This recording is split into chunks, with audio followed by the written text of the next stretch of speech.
Graça e paz, meus irmãos. Hoje eu acordei ouvindo esse louvor. Quando eu abri os olhos, aí eu ouvi. Esse louvor passou o dia todinho, só esse refrão. Deus é maravilhoso, né? É lindo esse louvor. Bem, vamos orar para iniciar, né, meus irmãos?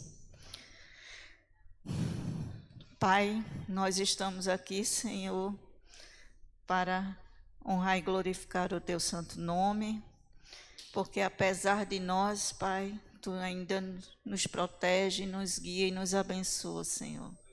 Não somos nada, Pai, como a tua palavra diz, não passamos de pó e cinza, mas mesmo assim tu nos ama, Pai. Ó Pai, nos capacita para que possamos fazer a tua vontade, falar da tua palavra, Senhor, e levar teu amor àqueles que necessitam. Ó Pai, que a minha boca seja usada pelo teu Espírito Santo, Senhor. Que as palavras que saiam sejam tão somente tua, Pai. Que eu seja só um vaso usado pelo oleiro neste momento, Pai. Em nome de Jesus. Não quero falar nada que não te agrade, Pai. Em nome de Jesus. Amém. Convido os irmãos para ler a palavra. 1 Samuel 32. Vamos fazer uma leitura do 32 ao 41. Vamos lá. E Davi disse a Saul: não desfaleça o coração de ninguém por causa dele. Teu servo irá e pelejará contra este filisteu. Porém Saul disse a Davi: contra este filisteu não poderás ir para pelejar com ele, pois tu ainda és moço, e ele, o homem de guerra, desde a sua mocidade.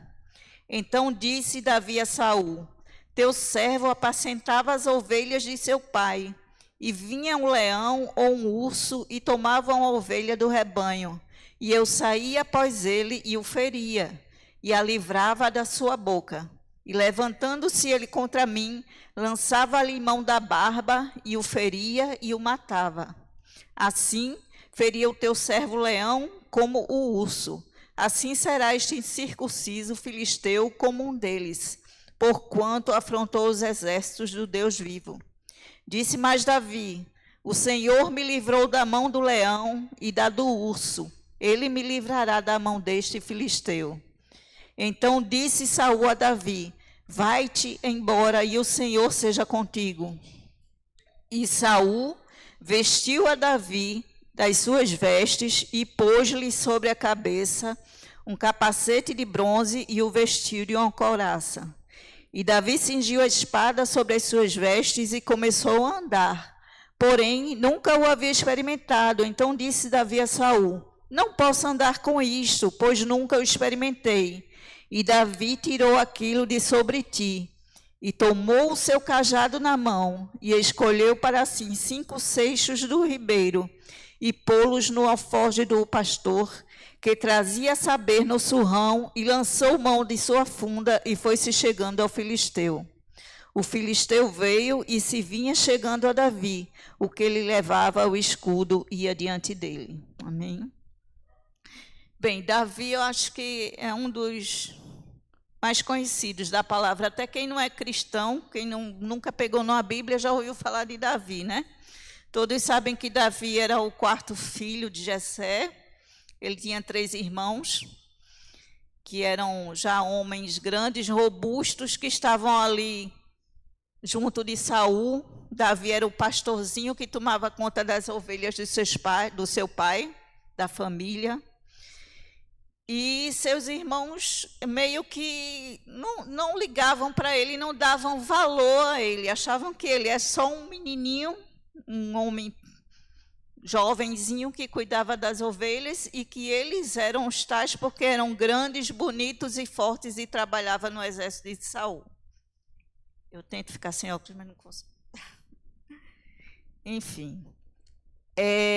Quando eu estava estudando essa palavra até na semana passada, e aí na hora, toda vez que a gente lê, Deus dá um direcionamento novo, né? Impressionante. E aí ele me levou à seguinte reflexão. Pegando mais ali no do versículo 38, quando Saul vestiu a Davi com as vestes dele. E aí o Espírito Santo falou muito forte comigo, e disse assim: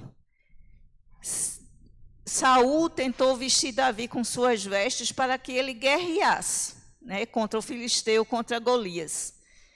E você, Mônica, você tenta ser, ou você quer ser alguém? Você quer as vestes de alguém? Você tenta ser igual a alguém que não a mim, né? Porque assim, ele disse a mim: seja você tão somente em Cristo. O que eu quero dizer com isso?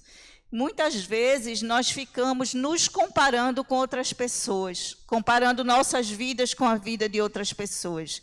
Nessa era de Instagram, de internet, é muito natural você seguir uma pessoa e de repente você está meio que viajando assim: poxa, né, bem que podia ser assim, bem que podia ser assado, né?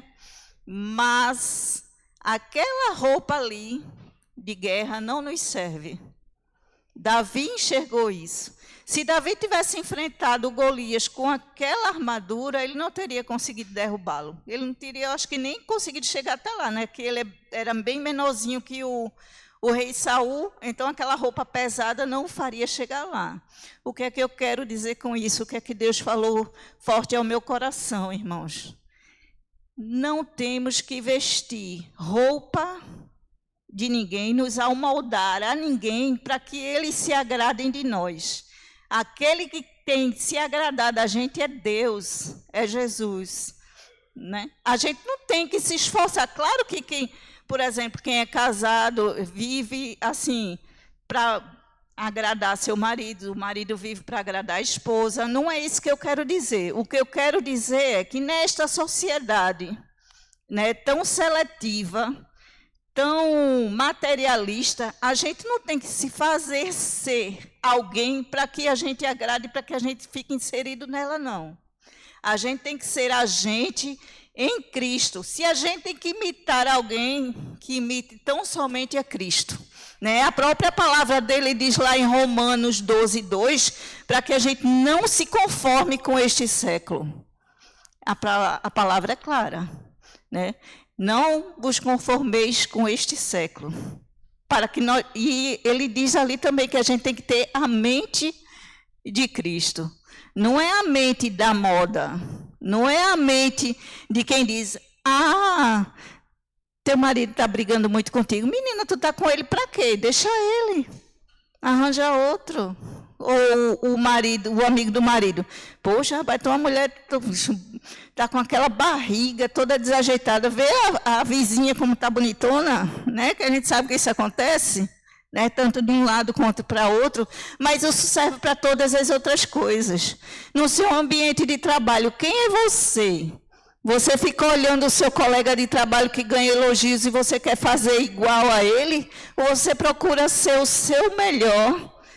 Exaltar o nome de Cristo lá, para que você seja notado não pelo que você imita o outro fazer, pelo que você faz, mas pelo que você é. E outra coisa, quando alguém chega para você e pergunta assim: quem você é? O que é que a gente costuma responder? Eu costumava responder assim: eu sou Mônica, né, casada com Yuri, sou assim, tenho tal profissão, moro em tal lugar, né? A gente fala de nós falamos de nós mesmos, mas nós esquecemos da maior qualificação e da maior formação e do maior grau de nossas vidas. Quem é você? Eu sou filha do Deus Altíssimo. Eu sou filha do Rei dos Reis. Eu sou filha daquele que tudo pode. Eu sou filha daquele que me fortalece em todas as situações. Eu sou filha daquele que me conhece desde o ventre da minha mãe. Eu sou filha daquele que para o sol. Eu sou filha daquele que abre o mar. Eu sou filha daquele que supre todas as necessidades. Eu sou filha daquele que sabe o que é que vai acontecer comigo amanhã. Eu sou filha daquele que me perdoou por quem eu fui ontem. E eu sou filha daquele que está segurando a minha mão hoje. Por que que eu quero ser igual ao outro? se eu tenho tudo isso? Se esse que pode tudo, que é o Rei dos Reis, Senhor dos Senhores, a estrela de Davi, que é maravilhoso, que deu o filho dele por mim, eu procuro ser igual a um ser humano tão falho quanto eu. Eu não estou dizendo que a gente não tem que se inspirar em outras pessoas, isso é necessário até, para que a gente possa evoluir e crescer. Mas eu estava observando esses dias, esses coaches que você tem que enriquecer, que você tem que estar no lugar que tem gente melhor do que você não pode estar numa mesa que tem gente que não saiba mais que você tem que andar com um Rolex, que você tem que ter um Audi, que você tem que ter uma Mercedes, senão você não é respeitado. Que história é essa? Um dia a máscara cai. E onde está você no meio de tudo isso? Um dia você fica sem o carro de luxo, sem a casa maravilhosa, sem o relógio de luxo, e o que sobrou de você? Você consegue se manter de pé para elevar o nome daquele que te criou? Ou você insiste em ser quem você não é? E você quer ser igual aos outros, que também não são nada, são pessoas vazias. Se a gente tem aquele que preenche tudo em nós, as nossas necessidades, que preenche o nosso vazio. A gente é muito crítico e muito duro conosco mesmos, irmãos. Claro que a gente tem que procurar excelência, como diz meu marido sempre. Você tem que ter excelência no que faz. Se você sabe fazer aquilo, procure ser o melhor naquilo. Mas não é para que os outros, fulano é o melhor daquilo, não. Porque um filho de Deus tem que fazer tudo melhor.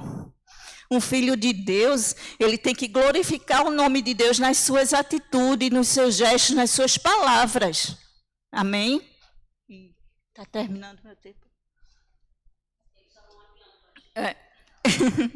A gente tem que ter certeza de quem a gente é.